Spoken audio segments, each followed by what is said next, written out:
There's growing concern tonight about a new wave of attacks by Russian hackers targeting U.S. institutions. CNN's Brian Todd is working the story for us. Brian, everybody seems to believe these attacks couldn't be happening without Vladimir Putin's blessing. Very, very likely they are happening with this blessing, Wolf, because Microsoft says the U.S. government has identified the hackers as being part of Russia's foreign intelligence service. Tonight we have new information on the breach and the targets. Tonight, new reports that Vladimir Putin's army of hackers is again targeting America. Microsoft announcing that the same hackers behind the massive SolarWinds attack last year are at it again. Microsoft says the U.S. government has identified the perpetrators as being from Russia's top foreign intelligence service, the SVR. This time, Microsoft says they breached as many as 14 IT providers, seeking access to their cloud customers, governments, think tanks, and other companies. Maybe it's information that they can operationalize and use for blackmail or exploitation. Maybe it's information that could give them a competitive edge in economic negotiations or in research and development. It's not clear how successful this latest attack has been.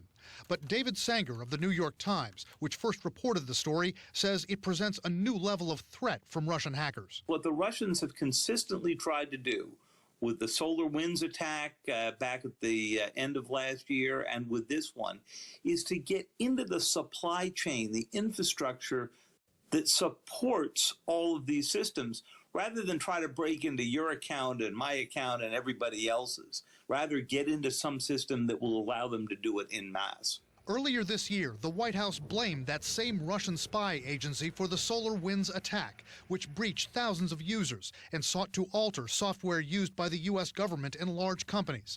At a summit in June, President Biden warned Putin to stop. I pointed out to him we have significant cyber capability. And he knows it. He doesn't know exactly what it is, but it's significant. And if in fact they violate these basic norms, we will respond. Cyber. He knows. In the cyber way. But since then, despite more U.S. sanctions and expulsions this year, and another Biden warning to Putin by phone in July, not only has there been this latest hack, but also more election misinformation efforts. Look what Russia is doing already about the 2022 elections and misinformation. It's a pure violation of our sovereignty. Putin keeps crossing Biden's red lines on cyber attacks and is flexing his muscle ahead of this week's G20 summit in Rome, even though he won't be there in person. Putin's an intelligence officer. He was in the agency that is currently being accused of having infiltrated our networks. I don't think we're ever going to persuade Vladimir Putin to stop engaging in intelligence gathering. He's been doing it since he was a teenager.